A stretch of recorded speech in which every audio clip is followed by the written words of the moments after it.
On enchaîne là sur Ouais, on va Apple. enchaîner On direct est sur la petite sur dynamique. Apple. Voilà, le sujet qui sort un peu du gaming mais qui reste dans la tech. C'est une question qu'on se pose avec Roman parce qu'on parle de beaucoup de choses sur notre petit groupe WhatsApp privé. Et en fait, on se pose beaucoup la question de savoir si Apple est en manque d'innovation. Et c'est une question qui revient en général dans le monde de la tech. Euh, On peut s'appuyer, on va prendre un point de départ là, qui a fait l'actualité, qui a fait un petit, ça a même pas fait un buzz, ça a fait un petit buzzouné, donc qui était attendu en plus, le nouveau modèle d'iPhone Special Edition, donc le SE.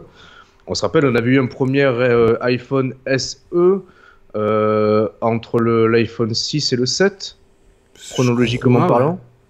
Dans ces eaux-là, donc l'iPhone SE à cette époque-là, première édition, qui reprenait le design de l'iPhone 5, donc un design plus Mhm. petit que les iPhone 6, 7, 8, 9.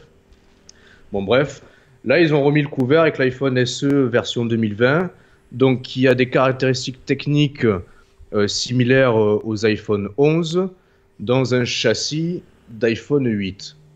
Le problème, enfin, avant d'en arriver au problème, on va quand même pointer du doigt les effets positifs de cette annonce. C'est que au lancement, on va avoir, je pense, l'iPhone le moins cher presque de l'histoire d'Apple, parce qu'il va être trouvable presque même les providers enfin, les Orange, SFR et tout, les vendent, je crois, à partir de 450 euros, ce qui, je pense, est du jamais vu dans l'histoire d'Apple. Donc on voit qu'Apple, à l'image un peu de Microsoft, si on fait le parallèle, ils veulent presque étoffer leur gamme, avoir une entrée de gamme accessible jusqu'au haut de gamme, les plus chers du marché. Cet Oui, iPhone SE ça vise beaucoup les marchés émergents aussi. aussi, ouais, tu as raison de le Non, mais c'est souligner. sûr. Le problème, c'est que, outre cet iPhone SE qui, de par son design, d'emblée, là, tu es dans l'anachronisme total entre le contenu de l'appareil qui est musclé et le contenant qui est désuet. Sachant que l'iPhone 8, déjà en son temps, commençait déjà à accuser le poids des années d'un point de vue design par rapport à la concurrence Samsung, Bien sûr, ouais. Huawei et consorts. En 2020, c'est un peu comme si demain Samsung te balance un Galaxy Special Edition qui a les caractéristiques de la S10 dans un châssis de presque S6. Parce que l'iPhone 8, il a le même châssis que l'iPhone 6, quelque part. Donc, c'est des designs qui datent d'il y a Ouais, mais 7-8 il y a ans en Jonathan arrière. Ive qui est parti, le designer historique d'Apple qui est parti. Alors, ouais, on va y venir plus tard. C'est-à-dire qu'il y a eu plusieurs éléments, événements déclencheurs chez Apple qui peuvent expliquer la situation actuelle. Je fais juste un parallèle avec les designs actuels, même des produits Apple. Euh, Depuis l'iPhone 10, ils sont arrivés à un design qui était attendu, un design bord à bord, avec quand même cette grosse Le encoche notch. qui était Pour le le... notch qui a souvent été décrié. Voilà. Bon, finalement, je pense qu'à l'usage, on s'y On accommode, il s'y n'y a pas de accommode, souci. ouais. Mais c'est vrai que après, il est justifié par la technologie de Face ID qui est contenue dans le Ouais, mais notch. Quelque quand part, tu mets un technologiquement, masque c'est quand même. pour sortir, là, tu te fais pas Face ID. En plein soleil, il me reconnaît jamais. Ah Ah, bon? c'est, bah, tu sais pas ce que c'est. Ouais, mais tu sais pourquoi? Non, mais même moi, je te reconnais plus, Yannick. Je dis à chaque émission, tu changes de coiffure, de look et tout, je te reconnais pas. Donc je comprends que tu mettes à mal le Face Je le ID, c'est normal. triture, mais Mais bon, on va dire que technologiquement, c'est justifié par ça, cette encoche. D'ailleurs, en marge de l'iPhone SE, on a eu des fuites du probable design de l'iPhone 12 qui, lui, reviendrait presque à un mix entre l'iPhone 4 non, mais dans un châssis plus carré. ça ressemble plus à à l'iPad Pro en fait. Aussi, ouais, aussi. Mais avec une notch un peu diminuée. En fait, le problème, c'est que techniquement, ils ont un écosystème je pense, fait toujours ses preuves, est un modèle de réussite et de Si performance. le chat a pas. Ouais. Le problème, c'est qu'en parallèle, comparativement à l'époque où Apple, tu avais vraiment l'impression, et c'était plus qu'une impression, c'est eux qui donnaient le pouls de l'industrie en termes de téléphonie. Au fil des ans, ils sont plus presque dans une posture de suiveur que de meneur de Alors, troupe, en fait. il faut voir que le décès de Steve Jobs. Steve Jobs avait des idées très arrêtées sur plein de choses. Pour lui, je pense qu'il doit se retourner dans sa tombe le fait qu'il y a un iPad, qu'il y a un stylet pour l'iPad. Lui, il était absolument contre. L'iPad, pour lui, c'était pas un truc pour créer du contenu, c'était quelque chose pour... Avant que tu développes, Oui. Steve Jobs est mort quand à peu près l'iPhone 6, 7, 6. Juste, ouais, 2014, 2015, je crois. J'ai plus la date, quoi.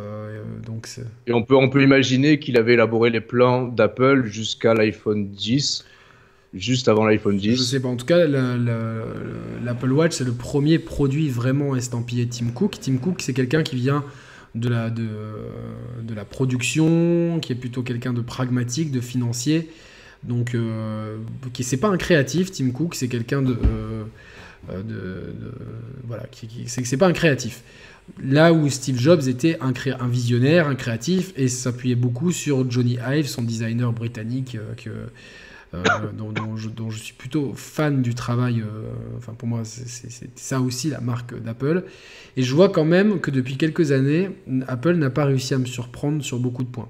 Je suis très fan de leurs produits. J'ai un Mac, j'ai un iPad, j'ai un iPhone, j'ai une Apple Watch, j'ai 2 Apple TV, j'ai un Magic Trackpad, j'ai un modem Apple, etc. J'ai eu tous les AirPods. T'as un poster de Steve Jobs. Non, mais moi j'adore l'écosystème Apple. Je te suis dans les grandes lignes en plus.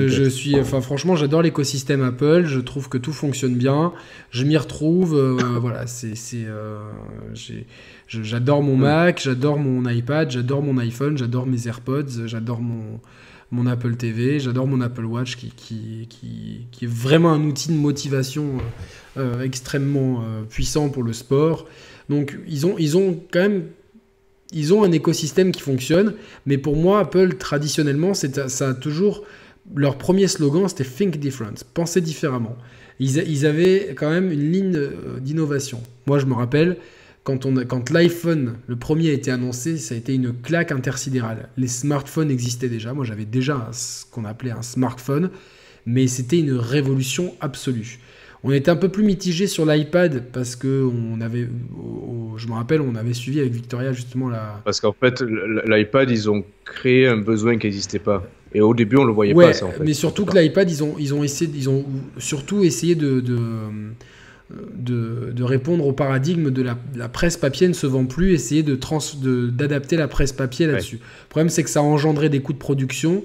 Les maquettes magnifiques qu'on voyait de certains journaux, dans le New York Times ou je sais plus, un magazine de tech, etc. C'était incroyable et franchement, je me suis vu acheter des magazines que j'aurais pas acheté, mais juste pour les feuilleter. Et franchement, j'étais dans le futur. Et ces trucs-là n'ont pas fonctionné parce que... Même comme album photo virtuel, en fait, tu vois, numérique, comme album photo numérique. Mais en fait, en termes de consultation de contenu, moi j'adore l'iPad pour... quand je bouffe et que j'ai pas forcément envie de bouffer sur mon canapé, je me mets sur mon iPad. Bien sûr. Pour regarder des fois Netflix dans mon lit, plutôt que d'allumer la télé qui va mettre trop de luminosité, je me mets l'iPad avec la luminosité. Ah mais bon. Mais c'est vrai que depuis quelques années... Apple ne me surprend pas, que ce soit de façon matérielle ou logicielle. De façon logicielle, iOS était toujours très en avance et ça fait bien des années qu'ils stagnent. Certes, ils ont décloisonné les OS de Mac, qui étaient déjà à part. C'est devenu Mac OS. Ouais. Mais maintenant... Il y a le tvOS, il y a iOS et iPadOS. iPadOS amène beaucoup de choses. Il y a effectivement certains ponts qui ont été créés, même à travers les applications. Tu as, par exemple, GarageBand, une application de création musicale qui mais il y a beaucoup de choses qui ne sont pas complètes sur... Non, mais c'est pas grave, en fait, parce que... Enfin, c'est pas grave. C'est-à-dire que demain, je peux commencer à créer une prod sur l'iPad, sur GarageBand. Tu es aussi créateur de musique. Hein. Oui, mais c'est pour donner un exemple. Demain, si je crée une prod sur l'iPad... Tac, même si j'ai pas toutes les mêmes fonctionnalités sur GarageBand, je peux le fichier de sauvegarde, je peux le balancer sur le GarageBand du Mac et le continuer sur le Mac, tu vois, le projet que j'ai initié. Alors, donc il y a quand même des passerelles intéressantes qui sont créées. L'iPad est en train de se professionnaliser avec des prix qui sont démentiels. Le plus gros iPad Pro, c'est 800-900 €. Et le clavier, le nouveau, qui vient d'être shippé cette semaine, le Magic Keyboard, qui intègre un trackpad, c'est 400 balles. Donc si tu veux, mais alors quelque part, aujourd'hui, t'es plus cher. Attends, t'es plus cher sur un iPad Pro avec lequel tu mettrais un keyboard Oui. et le pencil qu'un MacBook qui est plus puissant et plus modulable. Et pour l'instant, malgré les avancées d'iPadOS, tu ne peux pas faire la même chose exactement que sur un Mac. Ce qu'on fait ce soir, on ne pourrait pas, il n'y a pas OBS, il n'y a pas Final Cut, on ne peut pas faire nos émissions uniquement avec l'iPad. On ne peut pas produire ce qu'on fait. Non, effectivement. Mais ce qui est en plus, c'est que quelque part, tu disais que iOS, quelque part, s'enlisait dans une certaine routine. Ce qui a souligné, c'est qu'en parallèle, la concurrence, en l'occurrence Android, c'est vachement iOSisé, quitte à, sur certains aspects, être plus souple, plus fonctionnel, plus ouvert. Mais au-delà de ça... c'est un argument que j'entends, mais finalement, à chaque fois que je demande un exemple concret, il n'y a jamais personne qui a pu me le donner, en fait. Voilà, tu bugs. Tu fais chier. Non, mais c'est vrai, il y a non, mais t'as raison, machin truc. Alors, attends. Si, en termes... Ouais, par exemple, typiquement, ne serait-ce qu'en termes d'interface, moi, de base, sur mon Huawei, j'étais obligé d'avoir... Enfin, non, justement, j'étais pas obligé d'avoir toutes les applications sur l'écran d'accueil comme ça. Enfin, je vais reprendre le fil de mes idées. Oui, t'es pas obligé de... J'ai le choix soit d'avoir toutes mes applications sur l'écran d'accueil comme sur iOS, soit d'en garder que celles qui m'intéressent et de mettre les autres dans un tiroir d'applications qui est masqué. C'est la spécificité d'Android depuis le début.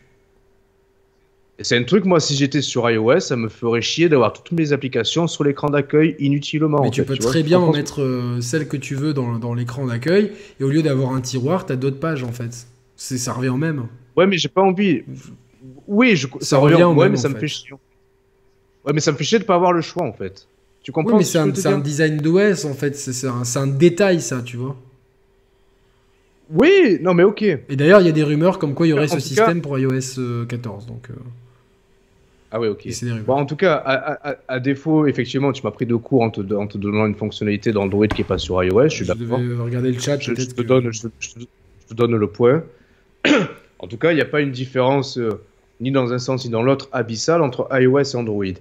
J'ajoute de plus, c'est que sur des produits annexes, tu vois, ils ont créé l'iPad, ils ont créé les montres connectées, ils ont vraiment créé ces marchés-là des tablettes. Ils n'ont pas inventé la montre connectée, ni la tablette, ni le smartphone, mais ils ont créé les marchés. Ils ont créé le besoin. Ils ont démocratisé les produits. Derrière, tu les sens un peu frileux. La dernière innovation, entre guillemets, qui est à mettre à leur crédit, je pense que c'est les AirPods. Et ça, c'est une tuerie. C'est une tuerie, les AirPods. J'ai les pros, c'est génial. Je connais personne qui les a. Franchement, autour de moi, j'ai beaucoup de gens qui les ont. Et au début, les gens étaient ouais, pourquoi t'as ça, machin truc. Bah, pour le sport, c'est nickel et tout. Et je connais personne qui a des AirPods et qui m'a pas dit c'est génial. Personne. Et même des gens qui sont des fois des gens genre mélomanes, machin truc. Si c'est pas le casque Bose ou Sennheiser haut de gamme et tout. Les gens qui me disent putain, franchement, pour un truc, pour aller courir et tout. Paraît, ouais, je serais vraiment curieux. Et merci à Tristan VFR. Gros bisous à toi. Je serais vraiment curieux de les essayer, ne serait-ce que pour écouter de la musique. Je pense que je serais agréablement surpris. Moi, juste mes AirPods Pro commencent un peu à grésiller, donc bon, ils sont sous garantie. Je vais régler ça. Je pense que c'est malheureusement les aléas du matériel. Et si on imaginait l'avenir, on a Samsung et Huawei qui se sont positionnés là pour l'instant dans deux propositions différentes. C'est intéressant sur les smartphones pliants à écran pliable. Pour l'instant, les retours sont vraiment pas bons. Ouais, pas bon, mitigé, c'est-à-dire qu'on a du mal vraiment à comprendre, enfin, à se demander est-ce qu'il y a vraiment un intérêt à l'usage, est-ce que c'est un form factor qui fait, technologiquement, c'est un form factor qui fait rêver, à l'usage, à quoi ça sert, bon, c'est encore discutable. Par contre, enfin, moi, je pense à l'après-écran pliant, moi, je pense à la technologie d'écran enroulable. Imagine demain, Yannick, quand je te dis demain, c'est peut-être dans 10 ans, j'ai pas de stylo à partir de demain. J'en ai un. Ça, c'est tiens ton stylo. Ton stylo, dans 10 ans, c'est ton smartphone. Tout l'écran est enroulé dans le stylo, entre guillemets, et tu l'ajustes à la taille que tu veux. Ça, je pense que ça sera techniquement faisable dans 5 ou 10 ans. Mais l'étape d'avant, c'est les écrans pliables. Apple, pour l'instant, ne semble pas aller dans cette Oui, direction-là. parce qu'en fait, Apple. Est-ce qu'ils auront pas 2 coups de retard? Mais Ou un coup de retard, beaucoup de gens disaient non. sur le smartphone, sur les montres connectées, il y en a plein qui sortaient avant l'Apple Watch, sur la tablette aussi. Le problème, c'est que quand eux arrivent avec un produit, le produit, il est ultra bien pensé, ultra bien Ouais, c'est intégré vrai. dans leur écosystème. Il marche parfaitement, personne n'a rien à redire. Franchement, les seuls cas de trucs qu'on a eu, c'était l'histoire de l'Antenna Gate Ça, c'est vrai. Franchement, si tu prends l'histoire des produits Apple, voilà, c'est très rare. Ils ont de nouveau des gammes de Mac Pro, qui sont absolument des bêtes de compétition, qui sont inutiles pour la plupart des gens, mais qui, pour certains secteurs de niche, sont incroyables. Ils renouvellent un peu leur marché dans tous les sens, mais c'est vrai que les innovations sont à dose homéopathique. Il y a l'iPad 2020 qui est sorti, l'iPad Pro 2020, qui a quasiment rien de plus, si ce n'est un appareil photo grand angle à l'arrière, qui est encore la qualité photo, malgré des optiques identiques, est un peu moins précise que sur l'iPhone. Ça serait dû à l'intégration du truc pour la réalité augmentée, parce qu'il marche beaucoup sur la Ah, ça, mais réalité augmentée. ah ben justement, ouais, parce que c'est quelque Pour les chose professionnels, c'est ils en génial, parlent. en fait. Ouais, mais est-ce que j'ai du mal à entrevoir clairement la manière dont ils exploitent la Bah, réalité augmentée chez Apple? Ça en est où c'est actuellement? surtout, non, c'est surtout dans les dev kits pour les développeurs. Je crois qu'il y a Ikea qui a son application, et tu prends ton iPad Oui. et tu t'intègres les meubles chez toi, quoi. Tu vas pour voir ce que ça donne, tout simplement. Et même, tu vois, Avec l'échelle et compagnie, quoi. Donc, leur volonté de s'introduire dans la VOD et dans les jeux vidéo. Donc, à ce titre, on a eu le service TV+, ouais. et l'Apple C'est le Arcade. TV+, que j'ai depuis le lancement, parce qu'il était offert avec... Et, et les contenus exclusifs, tu m'as dit, ils sont minimes et décevants. Alors, en plus, ce qu'il y a, c'est qu'ils ont sorti cette application qui est pas disponible pour tous, qui s'appelle Apple TV. Et, Qui est un agrégateur de ouais, contenu, c'est ça? alors déjà, d'un point de vue de nom, c'est un peu con, parce que il y a un produit qui s'appelle Apple Ouais. TV. Et là, globalement, c'est Pomme TV. Donc, je pense qu'ils auraient dû appeler ça différemment. Mais c'est un agrégateur de contenu génial. Tu tapes dans cette application, tu tapes le nom d'un film ou d'une série, et il va exactement te trouver où est-ce qu'il est. Et moi, j'ai beaucoup de services. J'ai Canal, j'ai Netflix, Amazon Prime, et du coup, avec Canal, j'ai Disney Plus aussi. Et du coup, par exemple, tu tapes les Marseillais Mykonos, eh ben, il va te dire, tiens, regardez-le, Il va te dire, non. regardez-le sur MyCanal, et t'appuies dessus, ça t'ouvre la Regarde. page de l'émission sur MyCanal, qui ça se trouve, c'est le replay de M6, ou de je sais pas sur quelle chaîne ça passe, ces conneries-là, etc. Donc, c'est un excellent W9, agrégateur de contenu, W9. mais ils ont W9. intégré, ouais, on voit le connaisseur. Ah, mais justement, je voulais te dire, si Apple TV Plus était au point, il t'aurait dit ne regardez pas cette merde. Tu Non, vois. mais t'as des petites notes de Rotten Tomatoes ou des trucs comme ça. Par contre, leurs contenus exclusifs sont intégrés dans la page d'accueil de ce truc-là, et du coup, t'as du mal à... T'as un peu de tout dans la page d'accueil, tu vois. T'as un peu les recommandations, tes dernières recherches, t'as une liste que tu peux faire de trucs que t'as envie de voir, etc. Et bon, du coup, c'est c'est con, parce que cette application qui intègre leur service de streaming, d'un côté, elle est super bien faite. Ah, je veux regarder les films Resident Evil. Ah ben tiens, ils te disent, ils sont dispo sur Amazon Prime.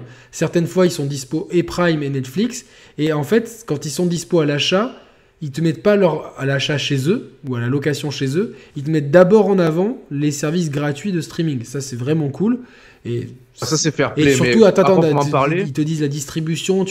Si tu cliques sur, par exemple, Malik Bentala, ils vont te dire, bah tiens, il y a ce contenu, ce contenu. C'est vraiment un super écosystème de centralisateur de trucs. Mais leurs contenus à eux sont noyés là-dedans.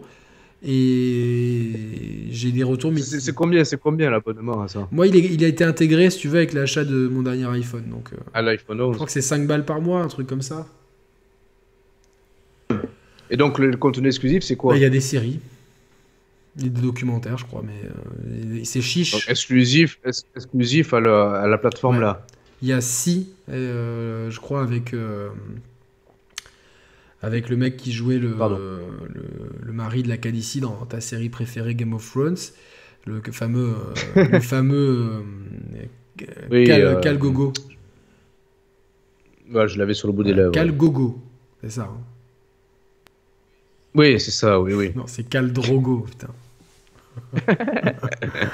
Et du coup, c'est un médicament, le calme de Gogo. C'est l'examil turc. Et Donc, ouais, le contenu exclusif est ni qualitativement ni quantitativement intéressant. Voilà, là où un Disney Plus arrive avec une offre extrêmement musclée, là où Amazon Prime, même s'ils ont franchement des gros soucis pour mettre en avant leur contenu, quand tu te mets dans l'application, tu te dis putain, il y a ça, et c'est grave cool et tout. Chez Apple, c'est pas vraiment ni mis en avant, ni... Alors, à côté de ça, on a donc la plateforme Apple Arcade. Pareil, je crois que c'est 5 € par mois. Ça, il paraît que c'est cool. T'as pas essayé? Non, pas encore.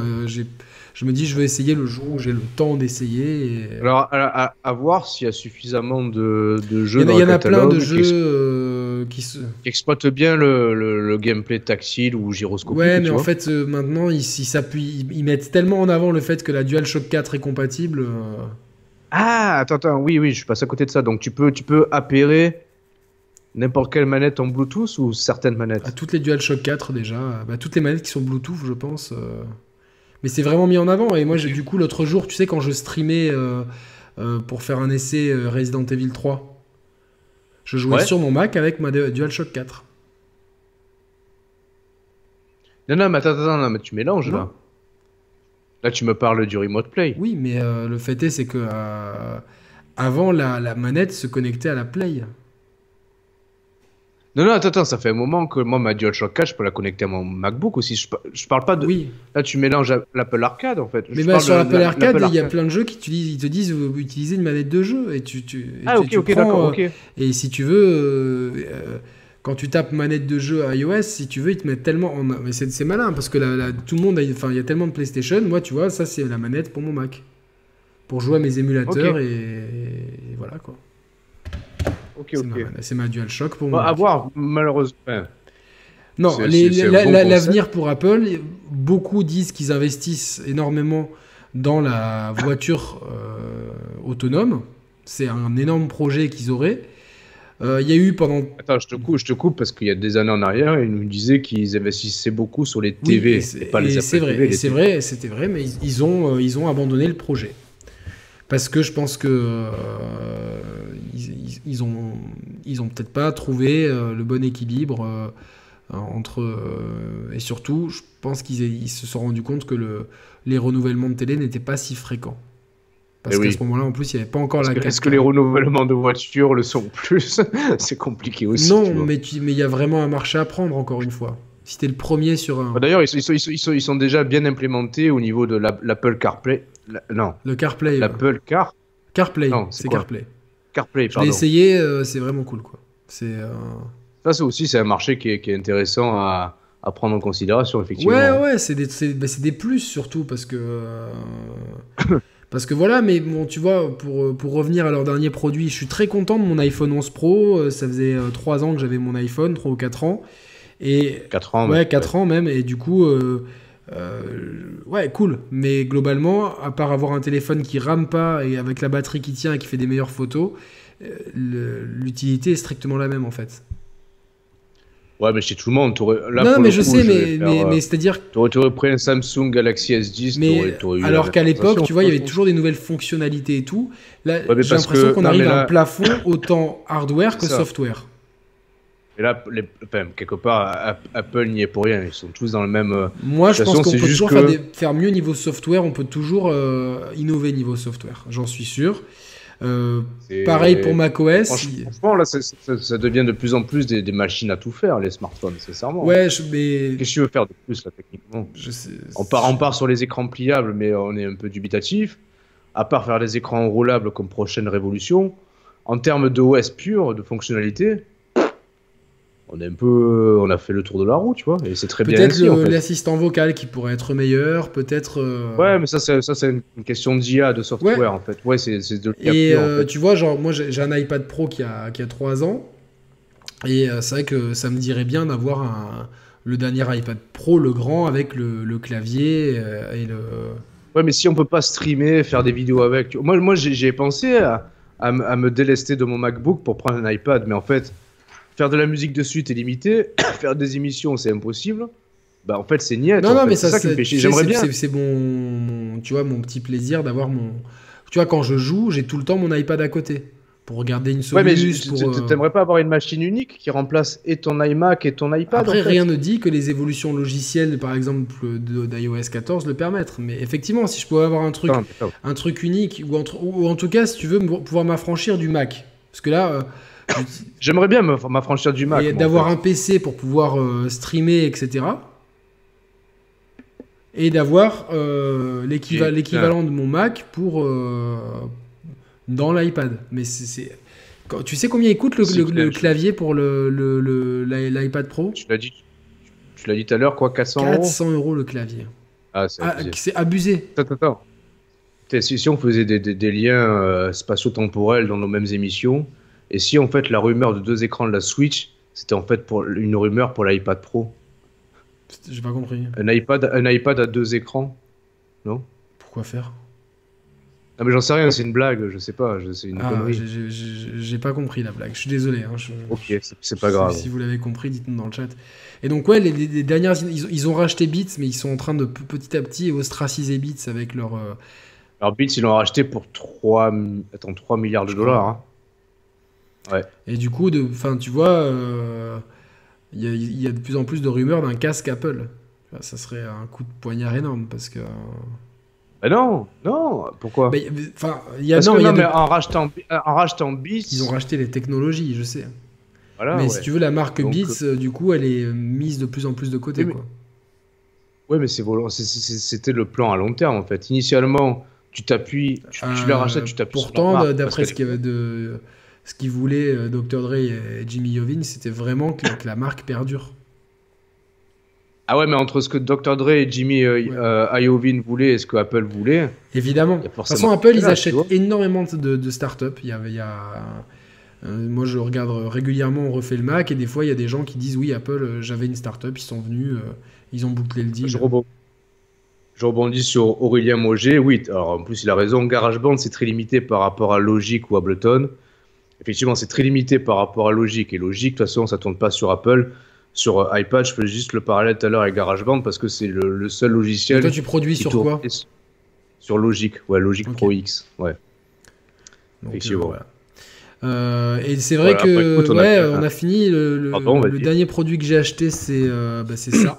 C'est le Magic Trackpad. Merde, c'est quoi? On te voit pas. Attends, explique-nous, ça c'est quoi alors? C'est un trackpad en fait qui remplace la souris pour mon Mac et pour mon iPad. Et ok, qui a les mêmes fonctionnalités au niveau de la gestuelle que le trackpad d'un MacBook, en fait, par exemple. c'est tout con, mais ça m'est extrême. Je l'ai acheté pour Final Cut, pour le montage vidéo. Attends, parce que initialement sur un iMac, t'as quoi? T'as une Magic Mouse avec Qui, alors on rappelle, la Magic Mouse a les mêmes gestuelles en fait que le trackpad. Pas tous. Tu vois, par exemple, le zoom, tu vois... tu peux pas... Ah oui, ok. Il y a des logiciels pour le faire, mais ça marche pas bien. Et... combien ça coûte le Magic Trackpad 150, je crois, un truc comme ça. Mais ça, c'est encore des vraies forces qu'a Apple, en fait. Je trouve que leur trackpad... Ah non, mais il est trop... Même tu l'ouvres, franchement, je m'attendais à rien, mais le produit, il existe en blanc ou en noir. Bon, du coup, mon ordi est en blanc, je l'ai pris en blanc. Mais il est ultra classe, tu vois, il y a quand même... Le packaging et tout, voilà, c'est pareil, c'est comme j'ai pris à Noël, je me suis pris la dernière Apple Watch Nike Edition. Putain, mais c'est... Fais voir, pardon. Ouais, j'avoue que sur les montres connectés, ils ont encore un temps d'avance. Ils ont des produits plus finis que la concurrence. Franchement, c'est une énorme motivation pour le sport. Puis moi, franchement, je peux pas me passer de ma montre. Quand je l'ai pas, je me sens nu. C'est cul nu. Exactement. Et tu vois, le trackpad, il est vachement utile pour. Alors, j'alterne entre ça dépend les logiciels. Certains, je préfère à la souris, et certains, je préfère au trackpad. Mais pour browser le web, pour faire du Final Cut ou je travaille beaucoup sur PowerPoint là en ce moment pour mon boulot, et du coup, je travaille sur mon Mac et ensuite j'envoie sur le PC du portable du boulot. C'est vachement plus pratique. Il y a des petits raccourcis qui me font gagner peut-être quelques secondes, mais tu sais, ces secondes qui sont chiantes. Tu vois, donc ce que j'attends d'Apple à terme, c'est surtout peut-être qu'ils continuent à me surprendre comme ils me surprenaient avant. d'un point de vue matériel, d'un point de vue logiciel et d'un point de vue design. Voilà. Très bien, écoute, franchement, je me suis Régalé. régalé.